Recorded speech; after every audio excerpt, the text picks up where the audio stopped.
Hello again, it's Kurt McSweeney from Herbert and Webster, and this is the recent or the newest edition of Informer. And today we'll be talking about the exciting world of cash and cash savings platforms. So I'll get started with the presentation. So basically today we'll try and stick to time. I think we've got about 40 to 45 minutes penciled out. If you need to get away in the meantime, then by all means feel free. We're going to record this session and we will distribute this after the call today, and then feel free to sort of distribute that onto colleagues who can't make it today.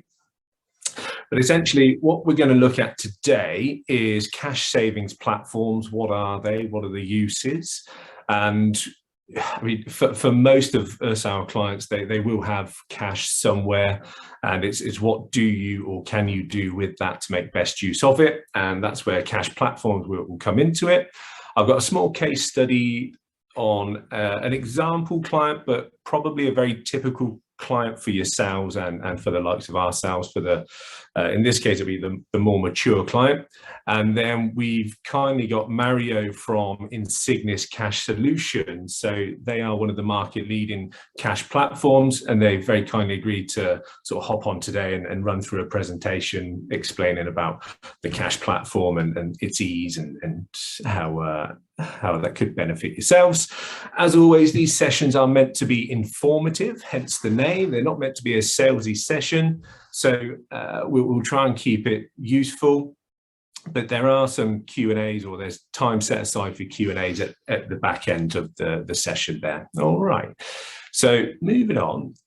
Q&A, there is a button somewhere along your screen, and if you want to type your question into the text field and send it over, we've got Anthony scribbling away in the background. He'll collate those questions and he'll bring those up at the end. And again, for those of you that can't last the whole session, if you need us to respond, then we'll send out the answers along with a copy of the recording. So that leads us on to what exactly is a cash platform. You may or may not have heard the term. If you've referred clients over to ourselves, then this may have popped up more often than not. But essentially, a cash platform is an administrative tool in its simplest form, which allows you then to open up multiple deposit accounts via the use of just a single application. So it makes that application process much swifter, much simpler. And if you've got a large sum of money to hold on deposit, you're able to spread that across 10, 20, 30 plus deposit accounts, which will enable you then to get the full FSCS protection across your holdings. I say you or your clients. It then also allows far easier management going forwards. So if you've got, say, a yearly fixed term deposit, when that reaches maturity, a few clicks of a button and it's reinvested into another maturing account, and so on and so forth. So it just makes that whole process of holding cash far, far simpler. And the big one there at the bottom is that it offers full protection by the FSCS. So one thing that seems to be a common misconception is that the FSCS protection will be across all of your accounts, but actually it's all your accounts held within the same bank or banking group. So if you've got, let's say, £200,000 with the Halifax spread across their HBOS banking group, your 85,000 protection is actually only with that banking group individually. Okay, so again, having the cash platform, being able to spread that around makes your job a lot easier and a lot simpler. So if we have a look, next one. So who might be holding cash? So we tend to find a lot of people will have well, in a greater sense, there tends to be this generational concept that cash is king. Now, we will always advise that clients hold an element of cash, whether it be just for an emergency fund or a slush fund. There may be clients that are saving for short-term goals, such as purchasing a house, and they need that deposit in the next 3 to 5 years. Well, let's minimize any volatility or risk there. Let's hold cash for now and make sure that it's available. Equally, we've got clients that may have a larger or more adventurous portfolio side, larger holding of stocks and shares, for example, and they're offsetting or balancing that risk by holding low risk assets such as cash. What we tend to find for the more mature clients is holding cash for care fees, or as I said, more as a generational piece. They've accumulated a large cash holding over the years. They've, the old adage of stuffing it under the mattress.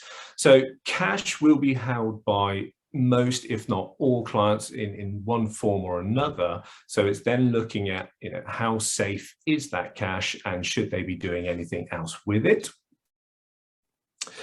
So holding cash, as I said, the old adage of cash is king. Well, cash does have a lot of benefits. It does offer nice, easy access. It gives you and the client liquidity.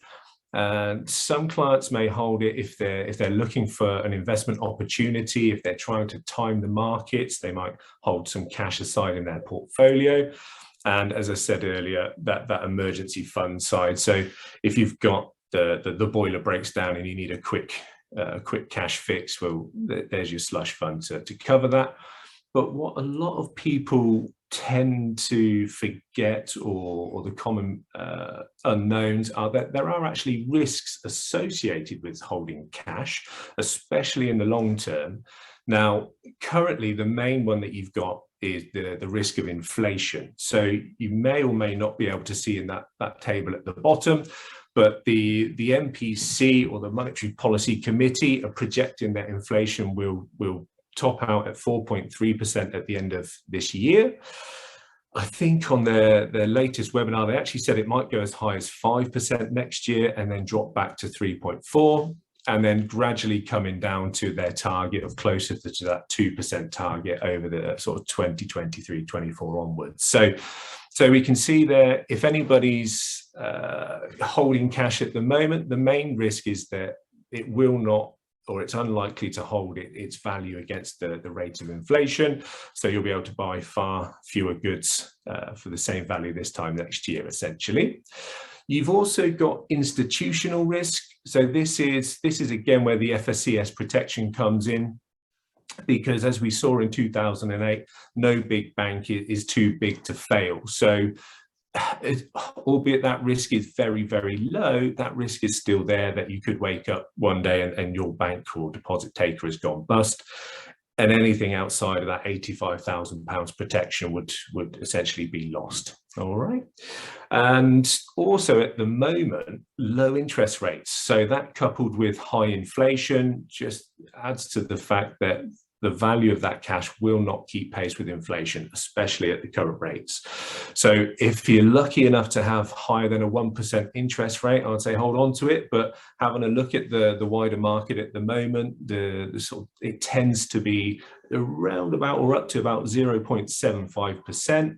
If you're willing to fix it away for a bit longer, you might get just a smidge over 1%. But if we're looking at inflation of 4.3, we can see straight away that there's a net loss there. So again, the cash is king, but there are certain risks associated with it, which is worthwhile being aware of for sure. So again, the cash and the cash element is mainly for those shorter term or more secure needs. So that's enough about cash from me. I'll leave the rest for Mario to explain to us about the platform in just a second. But what I'll switch you over to is I've put together a small case study of might be a typical client for most of us.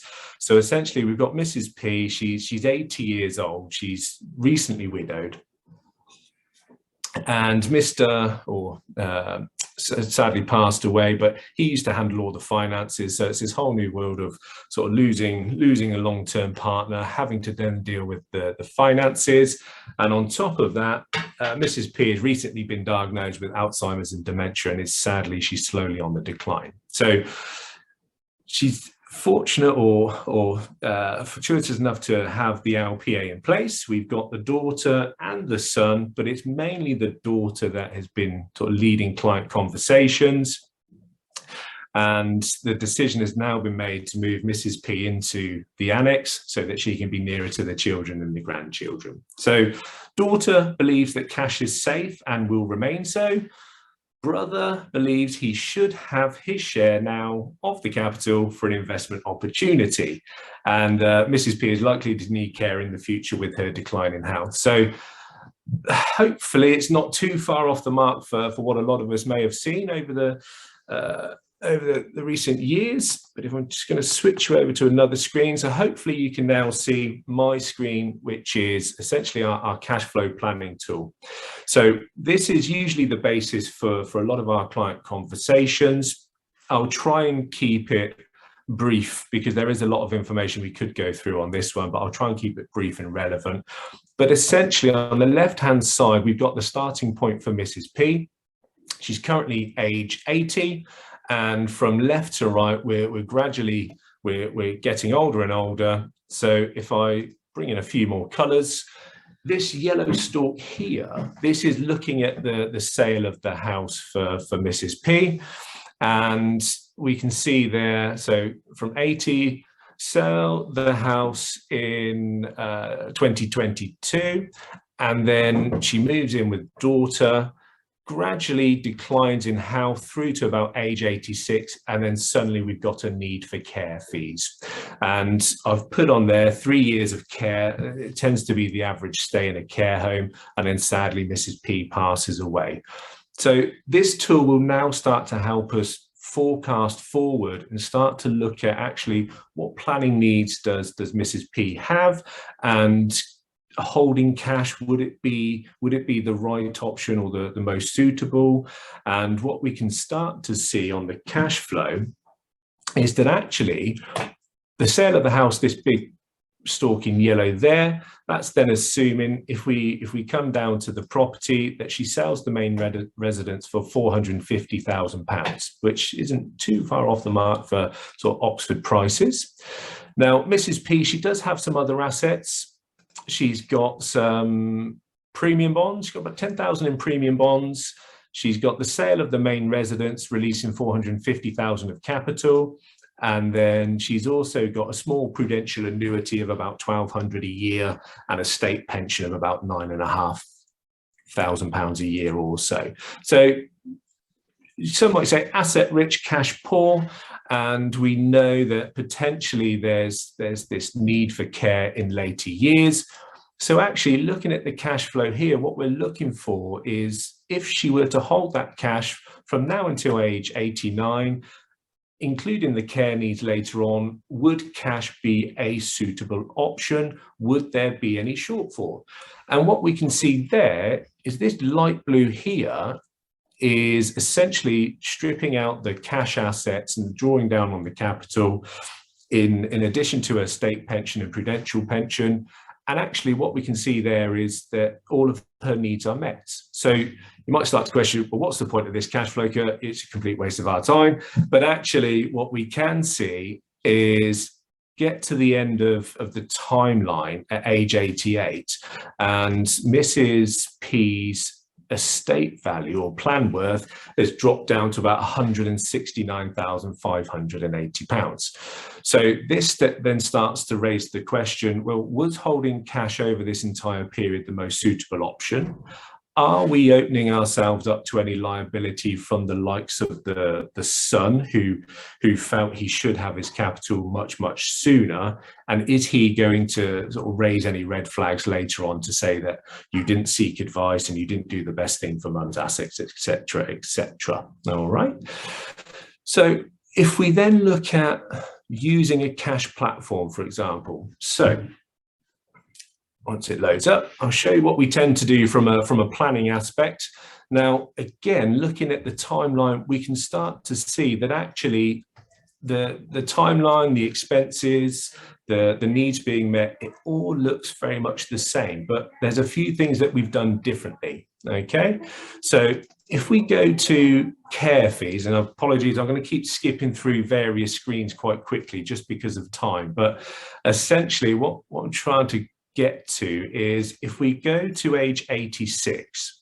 Now, what we've assumed is that Mrs. P will go into a care home in Oxford, and you could say the average price or the average fee for a care home currently tends to be somewhere close to about £1,450 per week.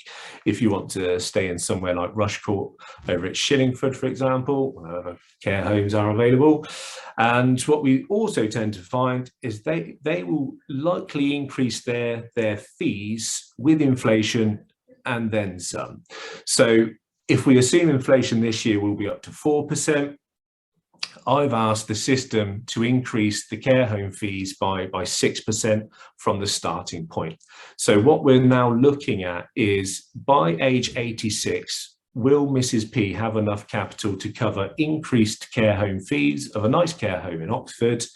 And let's plan for that.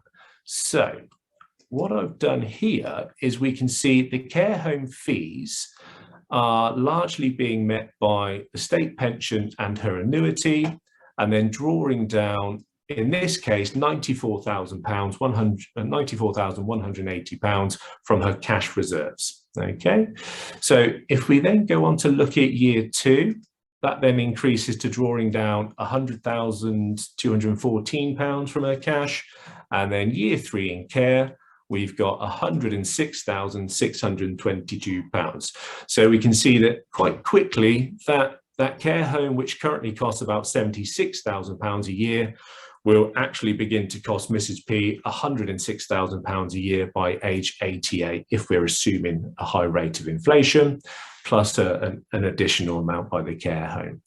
So we can start to plan for this by using the likes of the cash platform. And in this case, what we will tend to do or tend to plan for is holding a cash element, as we've mentioned too. And in this case, we've got the Insignis cash platform. And if I show you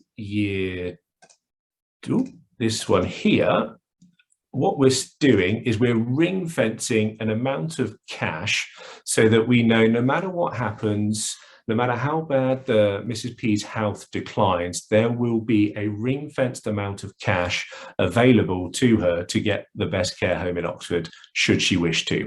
So in this case, what we can see, after the sale of the house, we've transferred £301,016, which is those 3 years of care fees in the late 80s.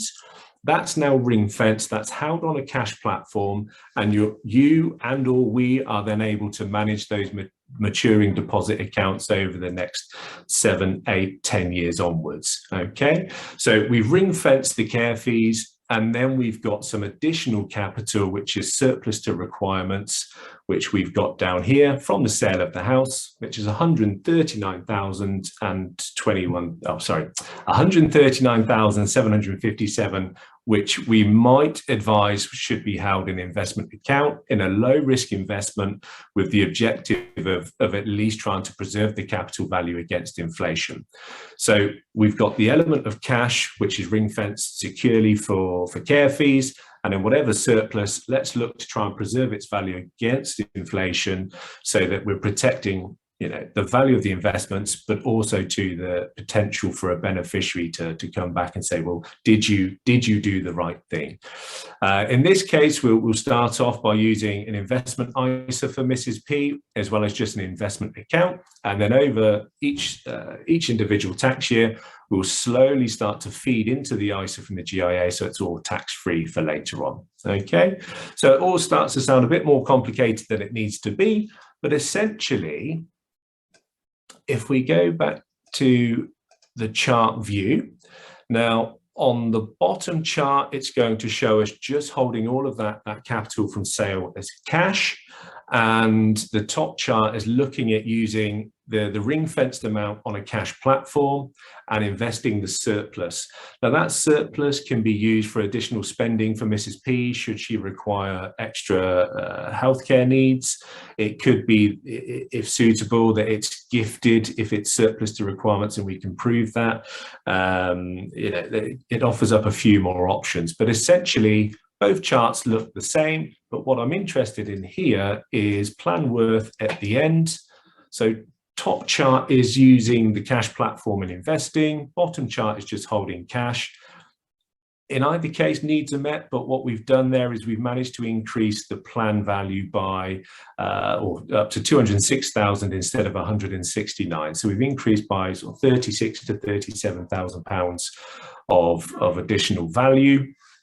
So hopefully this should then keep the likes of an unhappy beneficiary at bay, and being able to sort of cash flow and forecast Mrs. P's needs, we can then start to look at whether gifting is suitable and whatever else. But that extra plan value, it's not only for the beneficiaries, that's also increased extra additional spending capacity in retirement or in care fee needs for Mrs. P.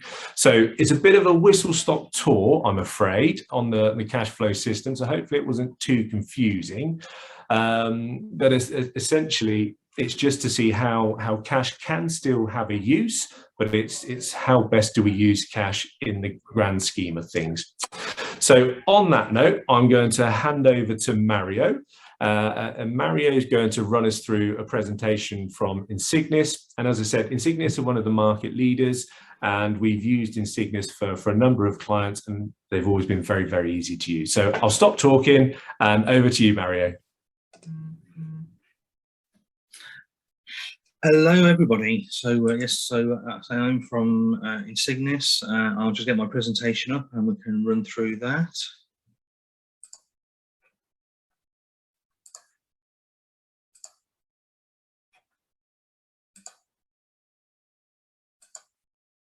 Great. Okay, so Insignis, just to tell you a little bit about the company first. So we are a fintech cash platform. Got a based head office in Cambridge and offices in London. We are FCA regulated, and we're registered under the Payments Service Directive.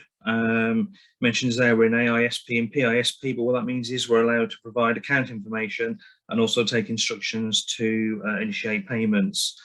We've got our own proprietary technology, which means we own our own platform, so we're not beholden to others on that. So the platform is built for Insignis. It's very easy to maintain, to update and to upgrade when we need to bring in new versions.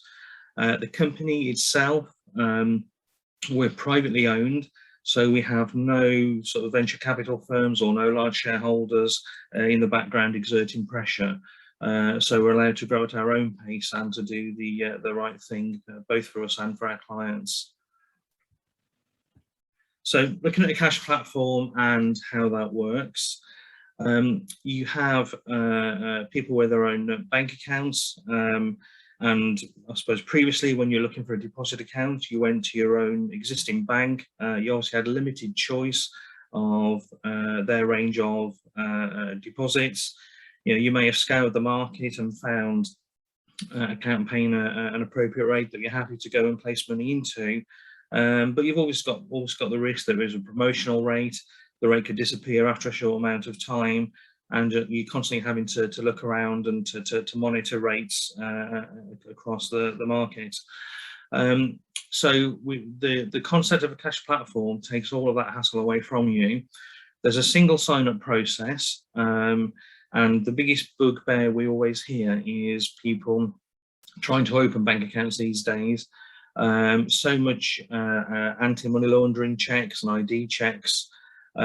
We have one simple application form that takes the details once. There are a few documents we need to take to get an account open, but once that's done, it's done forever. You never need to complete paperwork again unless you wanted to change signatories to the account. That paperwork then gives you access to all of the current bank and building societies that we have on our platform, and importantly, any new ones we sign up as well. So you've always got a full range available to you the whole time, just through that one application process. So the way it works is once the account's opened, you get access to the hub account, which is a client account held at Barclays. The account there is very much like a solicitor's general client account. The money in it is a portion to each client in each case. Once the money is transferred into the hub account, you can then view that amount on our platform, and then it will show you the whole range of banks and building societies and all the accounts on offer where you can place funds into. And it is as simple as just pressing the button next to whichever account you want at which bank, and automatically that will then open up an account with that bank in the client's name, and the monies are transferred across. All the accounts we offer range from instant access, we have notice accounts, and fixed term deposits. So we can cater for the whole range, anything up to 5 years, as I say, from the easy access accounts as well. So looking at the different type of clients that we take on board, so it can be an individual, a sole or a joint account.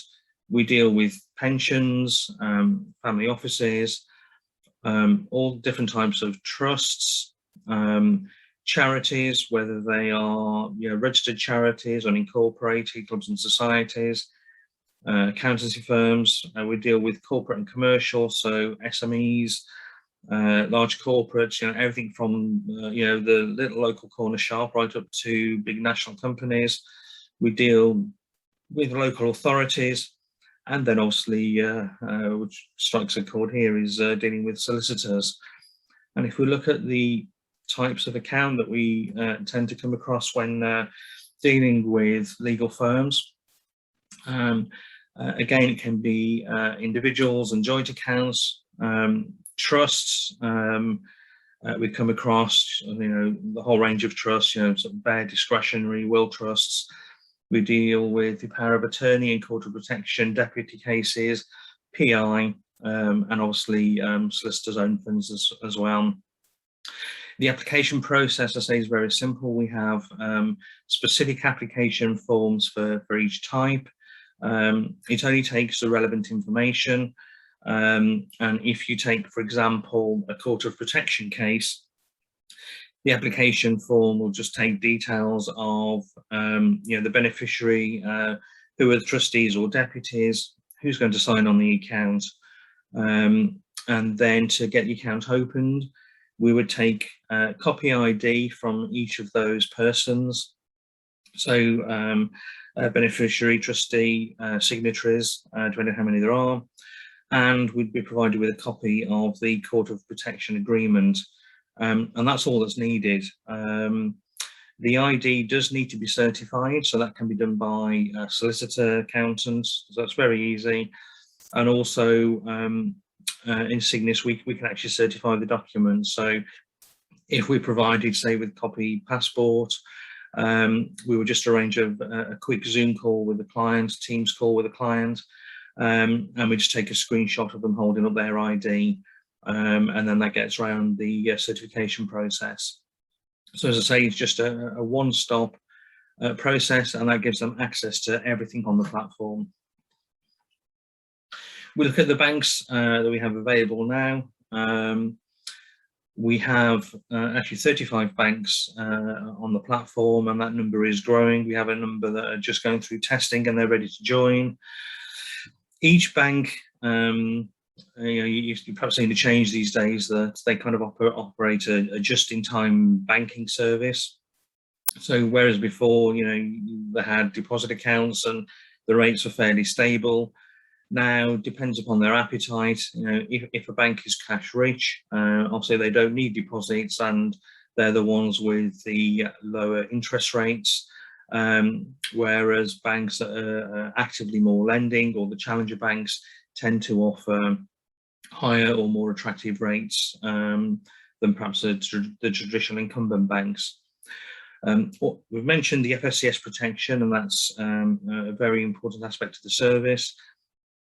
All of the banks that we allow onto our platform are UK based, registered with the FCA, and will give FSCS or equivalent protection.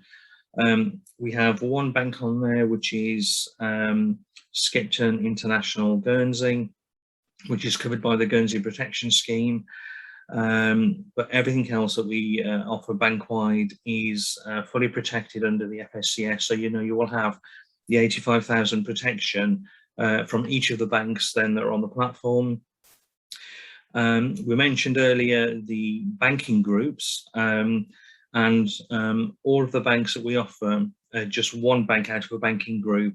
So you're not going to be at risk of placing monies with two banks on the platform to find they then form part of the same banking group, and you've only got the 185,000 protection instead of the two that you thought you had. The banks on there that we offer their accounts, as I say, ranging from instant access right up to term. The rates on offer will typically tend to be the same rates that you can get going direct, but we do have banks that will offer something exclusive or exclusive online. Two I can think of off the top of my head, for example, Cambridge and Counties Bank at the moment. They offer, if you went direct, a 95-day notice account and a 2, 3 and a 5-year deposit, whereas through us you can actually get a 31-day notice, a 6-month and a 1 year, but you can't get that by going direct. We have another bank, Aldermore, again exclusive online. They offer a 9-month account which you can't get going direct, and their 1-year account they offer direct and also on our platform, but we get a higher rate. I think they're paying 1% if you went to them, and through our platform you get only 1.3. So even after fees are paid, you're still getting a much better rate with the same bank, with the same account, but obviously using Insignis in the meantime. Not all of the banks on the platform offer accounts to every deposit type. Some will offer for private individuals, some will offer for SMEs, some offer for the deputy in the Court of Protection. But whichever type you are, when you open the account, when you log on and look at the banks available to you and the range of accounts, they will always be appropriate to your type. So you won't have a danger of actually seeing a bank or an account with a high rate that you like the look of and decide to want to place monies into, and then finding out is not available to you. So everything there is appropriate and ready to open. So as I mentioned, the single sign-up process, I think we hear lots of horror stories of people trying to open accounts, even going to their own bank, it's taken a couple of months to get an account open, even longer if you've gone to a new bank. Some banks are actually still closed to new business due to COVID. They're busy dealing with all the COVID loans and the backlog there, so they're not taking any new accounts. So, you might find it very difficult to open an account. And if you have started that process, sometimes they want all the signatories, marched into the branch with their ID to see them in person and to get the accounts opened. And quite frankly, there's a lack of familiarity out there and understanding, depending on who you speak to. When you go in, if you ask for, a Court of Protection account, there might be little or no knowledge from that person you're speaking to. They don't know how to open it, what ID to take, or even if they offer them. So again, it varies from person to person, not from bank to bank. So our sign-up process, we have the relevant application forms and just capture the basic details as needed. And that one sign-up process with that one application form with the ID then gets you access to everything on the platform. Under relationship, you have an account manager that looks after the account. They've got small portfolio, so they can dedicate the time to dealing with each of the clients. And we've also got an excellent client services team that are available by email, by phone. You're not left alone.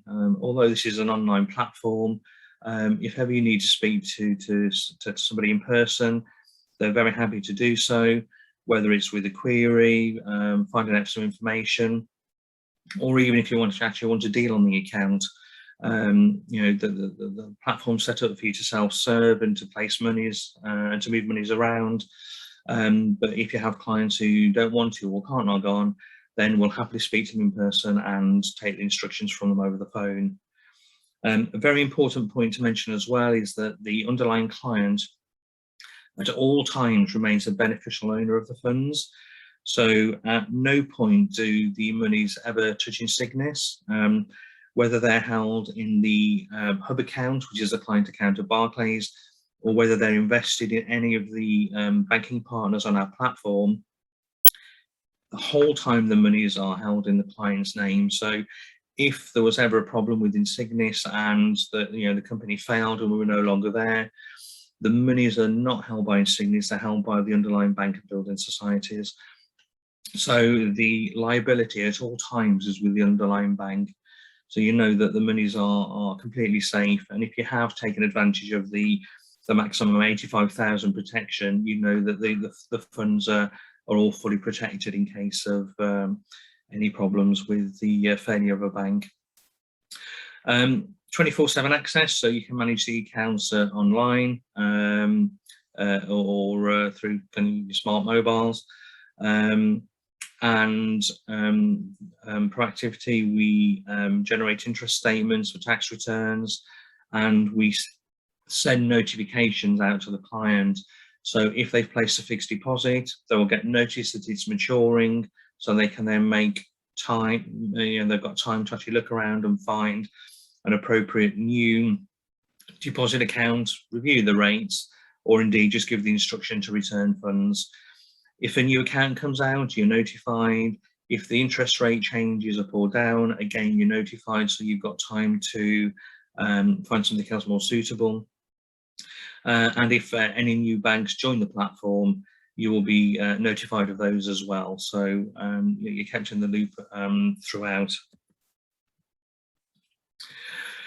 So as somebody who refers a client into us, we offer training. We can do that virtually or face-to-face. You have access to what we call the Partner Resource Centre, and on there are all our marketing materials, case studies, all the documents you need, right from sending out an initial brochure on what is a cash platform, who is Insignis, how does it work, right through to requesting an illustration to the application process, and all the supporting documents and for ongoing management. You can upload all the client information yourself, so import into your own software packages, and you can set up access rights. So you can have certain people within the firm, if you want to actually view client accounts, which ones they're all ordered by fee earner or solicitor, so you can see who's referred which accounts in and which ones they manage. And if you wanted to execute on behalf of the client, you can then have the facility to actually make placements and do transfers for them. So from the client's point of view, as well as access to the platform, you've got the client services team. So they've got the whole range of contact options there. They can pull off the interest statements. As I mentioned, they get the maturity notification sent through, and you get enhanced withdrawal security measures. So we use two-factor authentication like you do with a lot of bank accounts. So you can get a code texted to your mobile to input to authorize any transactions. And it's worth mentioning as well, in certain client types, let's pick a charity or a trust, they might want security over who has access to the platform. They can have people who view the accounts.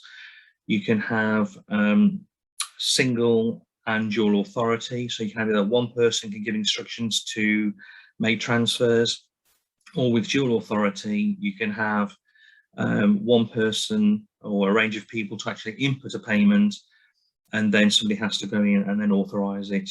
So we can actually replicate most bank mandates out there as well if people are concerned about the security. And another point on the withdrawals, When we take the application form, we will take details of your nominated account, so that's normally your current account, and any withdrawals out of the platform for any of the banks, they will only ever go back to that nominated account. So you have no danger of monies disappearing or out of the loop of the client name. No third-party payments can be made. So you have absolute security over the monies that are placed. So just looking at how you can operate the system. Again, we will work with you on this. It can be that you take full control of it. You have access to the Partner Resource Centre. As I said, you can request an illustration. You have access to the application forms, so you can print and wet sign them. You can email them out to clients and they can electronically sign them. So, we accept, DocuSign, HelloSign forms back, and you can upload the ID direct into the platform, and then that will get the account opened. Or you can just email us with everything that you have and deal direct. Or again, you can refer to Insignis. So if you gave us a client's name, we will happily send the forms out for you. We'll arrange the ID and the AML, money laundering documents with the client. As I say, it's usually just driver's license, passport, and then depending if there's a deed in the background, the account's opened, and then you'll be able to view the account on your platform. So we can leave it with you, or we can take control of the whole process from start to finish for you. So just looking at a quick case study, we've put one on here for court of protection.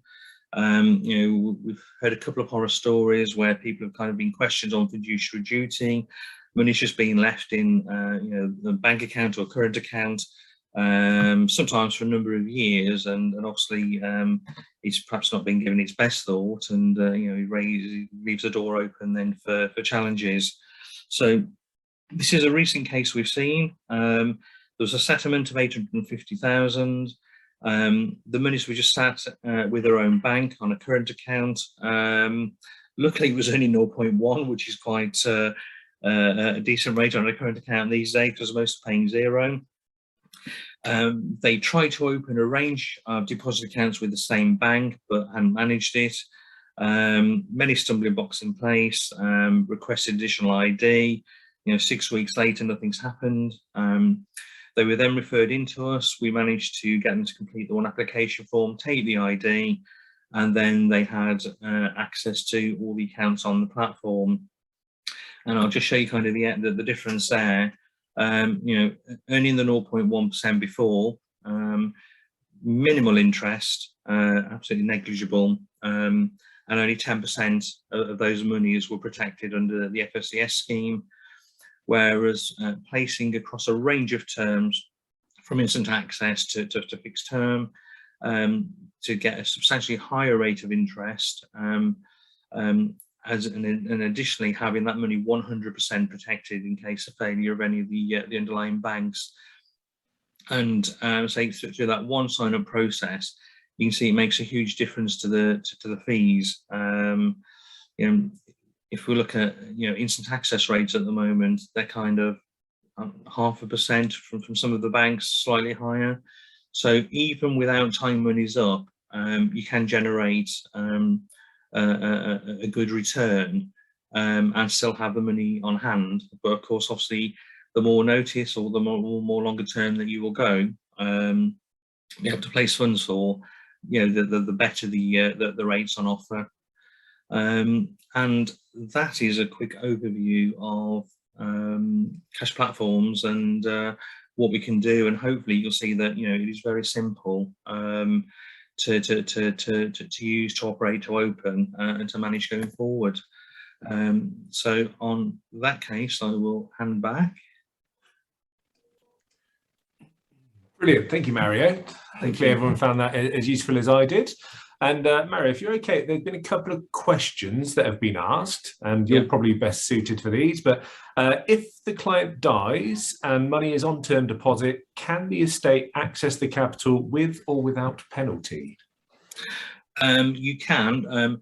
Since the change in banking rules a number of years ago, an account basically has to do what it says on the tin. So if you place money on a 6-month deposit, it has to stay there for the 6 months. You're not allowed to have early access to the money. You can't break it, pull the money back. But in the event of death, all bets are off. So every bank will return the monies to you. It is the one clause that gets around that. So when you're placing monies, you have to be very careful that they can stay there for the full term. But in the event of the death of the client, irrespective of the term, or the notice that has to be given, the funds can be returned immediately with the payment of interest. Every account shows you the terms and conditions on there, and I'm fairly confident in saying that I don't think any will charge a penalty. They just tend to close off the account as of that date. You'll get the interest earned at that date, and the money's back without having paid a penalty or had a reduction in interest. Brilliant, thank you. And another question: am I able to choose which account to use for my client? You can. We don't recommend any of the accounts. So as I say, if you opened, corporate protection, deputy account, it will show you the range of accounts available from all the banks. We can give you an illustration. So if you said to us, the client needs, has got £500,000, wants, half of it kind of immediately available, and the rest they can afford to place up to a 6-month term. We'll give you an illustration showing you how you could place that with various banks and which accounts there, but that is just an illustration for you. The client or yourselves has full choice over where to place monies. When you log on, you will have a live view of the accounts available, and whoever's got the execution rights, whether it's the underlying client or yourself, you will then have the choice on that day to choose where to place funds. Brilliant. Thank you, Mario. And I think the last question is there a limit to how much cash you can put on the platform? There isn't. Our biggest client runs into the hundreds of millions of pounds, and obviously that's on the SME side. But each individual account will have a minimum and a maximum. So when you view it on the platform, it might be that some accounts you can start with £1, some that you have a minimum balance of 50 or 85,000, and more often than not they will have a maximum balance as well. It can be that we've got some banks, some smaller building societies that will take a maximum of 85,000, and we've got banks on there that can accept deposits into the tens or hundreds of millions of pounds. So there's no overall maximum. It just depends on the individual accounts that you place with, but that's very visible on the platform. That next to the account you'll see the maximum and minimums for you. So no maximum. Brilliant, thank you, Mario. And I know it's not an opportunity for salesy pitches, but I will just give you a recommendation for yesterday. I raised a quote for Mrs. P. I think the top rates I was finding online were 0.77, and Insignis actually came back with a net yield of 0.75 on the open market, and it was a net yield of 0.77 from Insignis. So you beat the market on that one, Mario. But I think what I'll do is there's no more questions by the looks of it, so I'll bring it to a close. But essentially, if you've got clients with cash or holding large sums of cash, then by all means get in touch. You don't have to go through us. You can go to Insignis directly, but we're also very, very happy to introduce you to the likes of Mario and get that relationship started. So if there are any other questions, by all means give us a call or drop us an email. Otherwise, thanks for attending today, and Mario, thank you again for your time. Very much appreciated. Thank you all.